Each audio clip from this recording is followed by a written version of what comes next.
বিনিয়োগের আগে কি কি জানতে হবে? জমি কোম্পানির নিজস্ব মালিকানাধীন কিনা তা যাচাই বাছাই করা।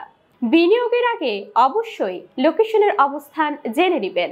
লোকেশনের আশেপাশে ইনফ্রাস্ট্রাকচার এবং ফিউচার ডেভেলপমেন্ট দেখে জেনে বুঝে বিনিয়োগ করুন। রাস্তা আছে কিনা বা ভবিষ্যতে আপনার বিনিয়োগকৃত জমির মূল্য কেমন বাড়তে পারে, সমস্ত বিষয় জেনে বুঝে বিনিয়োগ করবেন। কম দামে লোভে পড়বেন না। কম দামে লোভে পড়ে কাগজপত্রজনিত ঝামেলায় প্রতারিত হবেন না। আপনি যে প্রজেক্টে বিনিয়োগ করছেন তার পারমিশন আছে কিনা, একক মালিকানা নাকি জয়েন্ট ভেঞ্চার তা ভালোভাবে জানা প্রয়োজন। বিনিয়োগকৃত প্রজেক্টের উপর ব্যাংক থেকে কোনো লোন নেওয়া আছে কিনা, সাফ কবলা রেজিস্ট্রেশন দিতে পারবে কিনা, কোম্পানির মালিক কয়জন জানতে হবে। জমিতে পাইলিং লাগবে কিনা, উঁচু জমি কিনা।